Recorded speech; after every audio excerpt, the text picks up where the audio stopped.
Hello दोस्तों, आपका स्वागत है आपके अपनी यूट्यूब चैनल एजुकेशनल वीडियो में। और आज मैं आपके लिए 12th फिजिक्स का एक बहुत ही इंपॉर्टेंट दीर्घवृत्तीय प्रश्न लेकर आया हूं, जो कि कई बार पूछे गए हैं और मुझे यकीन है कि इस बार भी आप प्रश्न पूछे जाएंगे। तो कृपया करके आप इस प्रश्न को जरूर तैयार कर लें। और चलिए वीडियो को शुरू करते हैं। उससे पहले आप सभी से एक रिक्वेस्ट है कि अगर आप हमारे चैनल पर नए हैं तो चैनल को सब्सक्राइब कर लें, ताकि आपको हर एक वीडियो का नोटिफिकेशन समय पर मिलता रहे। तो चलिए सबसे पहले क्वेश्चन देख लेते हैं। दंड चुंबक के कारण निरक्षीय स्थिति में चुंबकीय क्षेत्र की तीव्रता का व्यंजक प्राप्त करना है। तो इसके लिए तो सबसे पहले हमको चुंबक बनाना होगा। एक दंड चुंबक बनाएंगे, एक दंड चुंबक बनाएंगे एन और एस। एन एस एक चुंबक हो गया। और यहाँ पर हम, और इसका एक क्या होता है, ध्रुव प्राबल्य। तो इसका ध्रुव प्राबल्य क्या होता है, एम होता है। स्मॉल एम हो जाएगा इसका क्या, ध्रुव प्राबल्य। और इसका मध्य बिंदु हम ओ ले लेते हैं, मध्य बिंदु ओ। और जिसके निरक्षीय स्थिति में एक बिंदु हमारा क्या हो गया, पी हो गया। और जिस पर हमें चुंबकीय क्षेत्र की तीव्रता ज्ञात करनी है, तो यहाँ से यहाँ मिला देंगे और यहाँ से एक दिशा हो जाएगी। तो चुंबकीय क्षेत्र की दिशा क्या, बी होती है। तो बी होती है, तो चुंबकीय क्षेत्र की दिशा को बी से प्रदर्शित करते हैं। तो यहाँ हमारा क्या हो जाएगा, बी। तो हमारा यहाँ पर दो दिशा हो जाएगा, एक इस डायरेक्शन में और एक इस डायरेक्शन में। तो इसको B1 मान लेते हैं और इसको क्या मान लेते हैं, B2। और यहाँ पर एक परिणामी चुंबकीय क्षेत्र हो जाएगा, तो वो कौन होगा, तो B हो जाएगा। जिस पर कौन सा कोण, तो थीटा कोण बनाएगा। तो यहाँ से यहाँ हम मिला देते हैं, मिला दिए। अब देखिए यहाँ O से R दूरी पर लेंगे, सॉरी R दूरी पर बिंदु P लेंगे। और इसका जो प्रभावी लंबाई क्या होता है, चुंबक का जो प्रभावी लंबाई क्या होता है, तो 2L होता है। तो इसका 2L, यहाँ से यहाँ की दूरी क्या हो जाएगी, 2L। तो जब यहाँ से यहाँ की 2L, तो ये क्या हो जाएगा, L। यहाँ से यहाँ की क्या हो जाएगी दूरी, L। यहाँ से यहाँ की दूरी क्या हो जाएगी, L। यहाँ हम तोड़ लिए हैं। देखिए जब इसको फिर जोड़ेंगे तो फिर तो 2L आ ही जाएगा। तो चलिए अब हम जो जो किए हैं उसको लिख लेते हैं। तो चलिए, ये माना NS एक दंड चुंबक है और इसके ध्रुव प्राबल्य स्मॉल m है। देखिए ध्रुव प्राबल्य क्या लिए हैं, तो m लिए हैं। यहाँ पर क्या है, ध्रुव प्राबल्य m है। और इसकी प्रभावी लंबाई क्या है, 2L है। देखिए और क्या है, और चुंबकीय आघूर्ण कैपिटल M है। और यह कैपिटल M हमें आगे जाकर काम देगा। तो कैपिटल M क्या है, एक चुंबकीय आघूर्ण है। तो चलिए और क्या क्या किए हैं, देखिए यहाँ पर मध्य बिंदु O से R दूरी पर एक बिंदु P निरक्षीय स्थिति में है, और जिस पर हमें क्या निकालना है, चुंबकीय क्षेत्र की तीव्रता। तो वह भी लिख लेते हैं। फिर लिखेंगे इसके मध्य बिंदु O से R दूरी पर बिंदु P निरक्षीय स्थिति में स्थित है। देखिए क्या है, निरक्षीय स्थिति में स्थित है। देखिए यहाँ पर फिगर को थोड़ा सा समझिए। देखिए मध्य बिंदु O है और उससे R दूरी पर एक बिंदु P, जो कि किस में, तो निरक्षीय स्थिति में स्थित है। और जिस पर हमें क्या निकालना है, चुंबकीय क्षेत्र की तीव्रता। तो एक हम लेंगे S ध्रुव के कारण चुंबकीय क्षेत्र की तीव्रता, और एक N ध्रुव के कारण चुंबकीय क्षेत्र की तीव्रता। तो सबसे पहले हम लिख लेते हैं यहाँ पर, इसके मध्य बिंदु O से R दूरी पर एक बिंदु P निरक्षीय स्थिति में स्थित है। और जिस पर हमें लिखेंगे, जिस पर हमें क्या निकालना है, चुंबकीय क्षेत्र की तीव्रता ज्ञात करनी है। चुंबकीय क्षेत्र की तीव्रता क्या करनी है, ज्ञात करनी है। देखिए तो यहाँ पर लिख दिए। अब लिखेंगे इस ध्रुव के कारण। चलिए पहले देखिए, हम अभी जस्ट बताए हैं कि इस ध्रुव के कारण पहले लिखेंगे, उसके बाद इन ध्रुव से निकालेंगे, तो दो हमारा इक्वेशन निकलेगा, यानी दो समीकरण हमारा निकलेगा। तो चलिए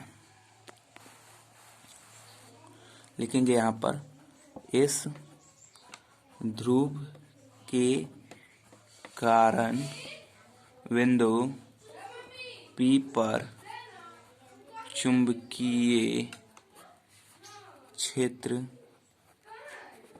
की तीव्रता।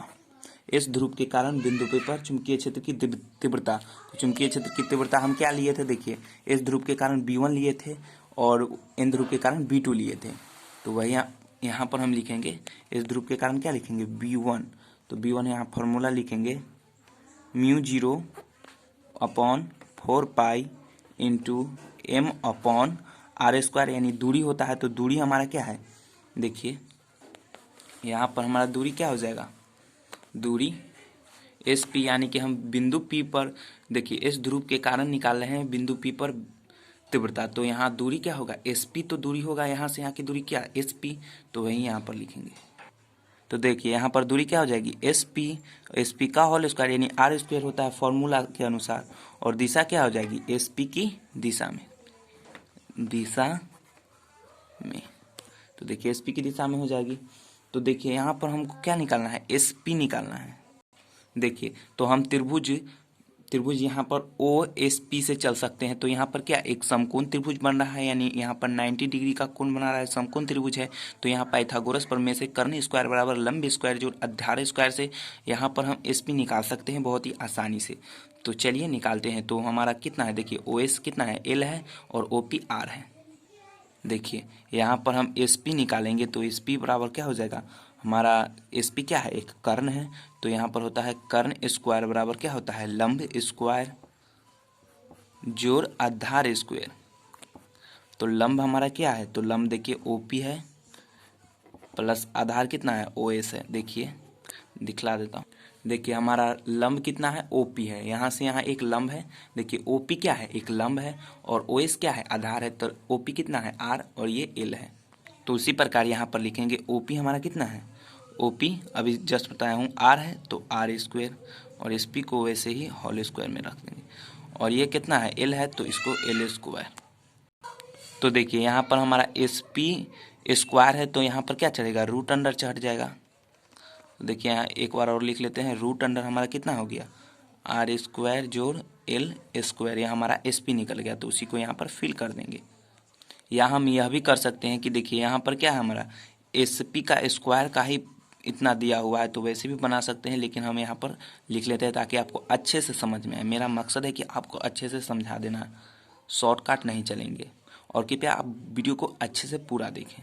तो देखिए यहाँ पर हम क्या लिखेंगे, μ0 पाई 4 इंटू m अपॉन SP, तो SP का मान कितना है, रूट अंडर R² जोड़ L², और यहाँ क्या हो गया, इसका स्क्वायर, तो स्क्वायर से हमारा रूट फ्री हो जाएगा, तो यहाँ पर हमारा स्क्वायर से रूट फ्री हो गया। तो चलिए हम नेक्स्ट टर्म की ओर चलते हैं।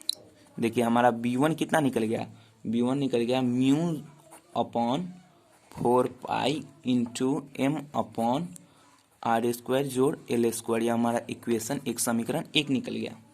तो अब चलेंगे N ध्रुव के कारण बिंदु P पर चुंबकीय क्षेत्र की तीव्रता। उसी समय बताए थे कि पहले इस ध्रुव के कारण चलेंगे, उसके बाद इन ध्रुव के कारण, तो अब इन ध्रुव के कारण चलेंगे। तो चलिए एक बार हम आपको पिक्चर दिखा देते हैं।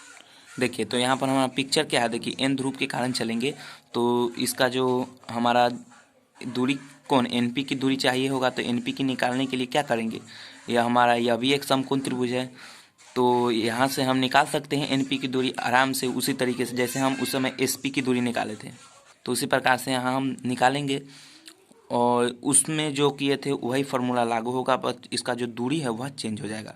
तो चलिए बनाते हैं। आप देख लिए पिक्चर, यहाँ पर हमको क्या निकालना है, NP निकालना है। तो NP निकालने के लिए हमको ओ एन, तो देखिए एन ओ कितना दिया है, एल दिया है, और ओ पी कितना है, आर है, तो इससे हमारा एन पी नहीं निकल जाएगा उस समय जैसे निकाले थे उसी प्रकार। तो चलिए लिखते हैं, यहाँ पर बी टू माने थे तो बी टू लिखेंगे, और उसी वही सूत्र रहेगा mu upon 4 pi into M upon R square, यानी दूरी, तो दूरी क्या है, एन पी है, एन पी दूरी है, तो इसका स्क्वायर हो जाएगा। तो एन पी हमको निकालने के लिए, तो यह किसकी दिशा में है, एन पी जो है वो किसकी दिशा में, पी एन की दिशा में है, दिशा में। एक बार और दिखा देता हूँ पिक्चर, आपको अच्छे से नहीं समझ में आया होगा। देखिए यहाँ पर क्या है, पी एन की दिशा में, देखिए डायरेक्शन कौन है, देखिए ये दिशा किस तरह डायरेक्शन कर रहा है, तो इसी तरफ ना है, ए साइड है, इस साइड है, तो देखिए तो हमारा दिशा क्या हो गया, पी एन हो जाएगा। और हमको दूरी कितना चाहिए, एन पी या पी एन लिखे बराबर है, बट दिशा देखिए पी एन रहेगा, और ऐसे दूरी तो एन पी निकालेंगे तब भी उतना ही रहेगा, और पी एन भी उतना ही रहेगा। तो चलिए हम यहाँ पर पहले दूरी निकाल लेते हैं, और ये दिशा दिशा ये दिखाने के लिए हम आपको पिक्चर दिखाए हैं, दिशा किस ओर है, पी एन की ओर है, यानी पी से एन की ओर है। तो चलिए सॉल्व करते हैं। तो चलिए यहाँ पर हमारा बी टू हो गया, यहाँ पर mu 0/4 pi into M upon N P. तो एन पी देखिए, एन पी हम निकालेंगे, तो एन पी निकालने के लिए कौन, वही पाइथागोरस प्रमेय से, पाइथागोरस से चलेंगे, गोरस प्रमेय से, यानी एन पी क्या है, कर्ण है, तो कर्ण स्क्वायर बराबर लंब स्क्वायर जोड़ आधार स्क्वायर।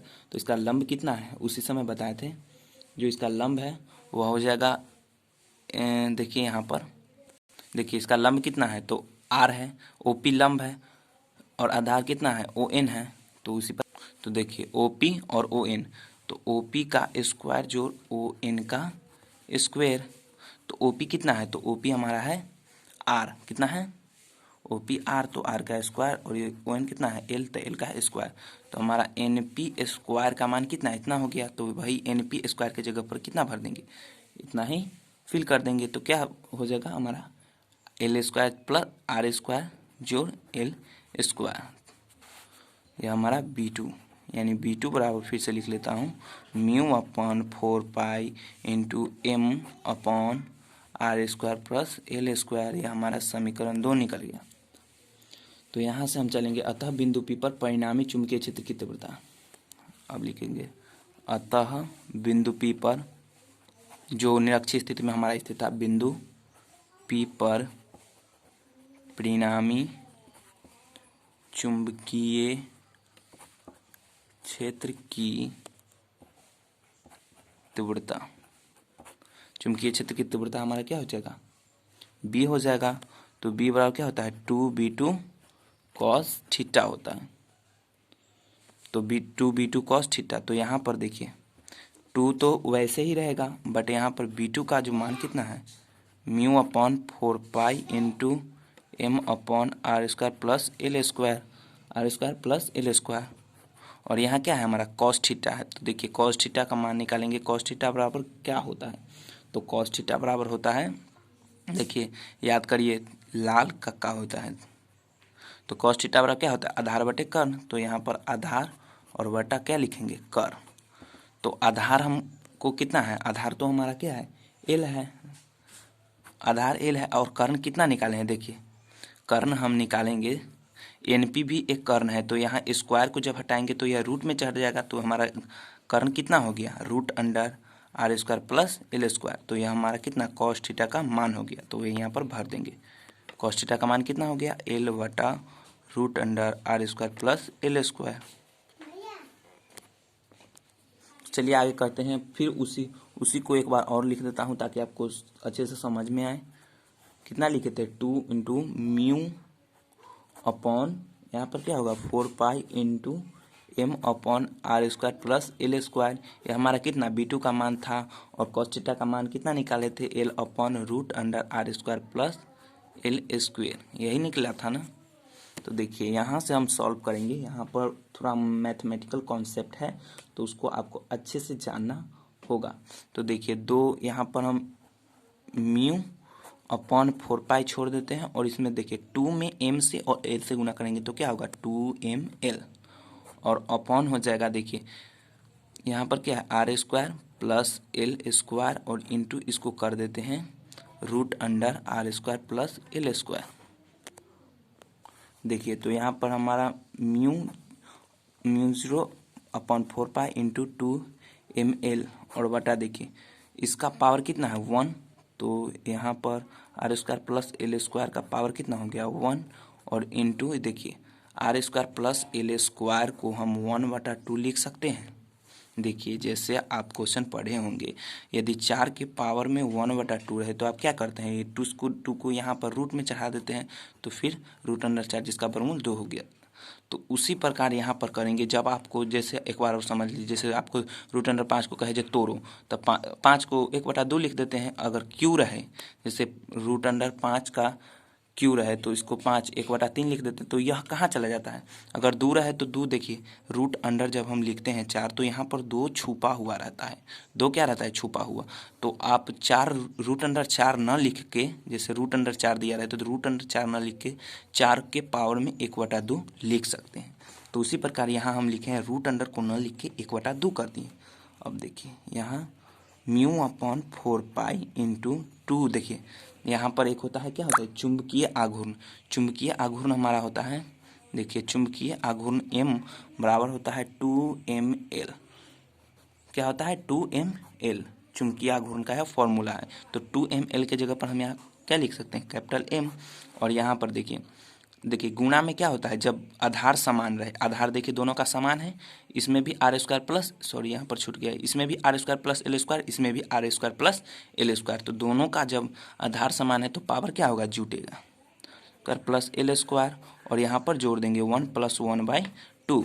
तो देखिए μ/4π इंटू m/r² प्लस l²। और जब इसका देखिए लंगड़ा भिन्न पढ़े होंगे, देखिए 2 का 2 और 1 3, तो 3/2 हो जाएगा। तो 3/2 हो जाएगा। तो इससे आगे हम सॉल्व करेंगे। तो देखिए हमको यहाँ पर क्या करना है, यहाँ पर हमको l² को क्या करना है नगण्य करना है, हमको इसको हटाना है।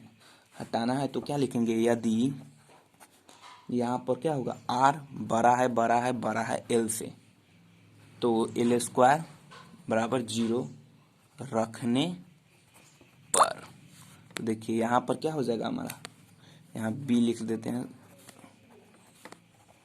तो देखिए हमारा b हो जाएगा μ/4π इंटू m/r²। इसको नगण्य कर दिए 0 तो वो खत्म कहानी होगा।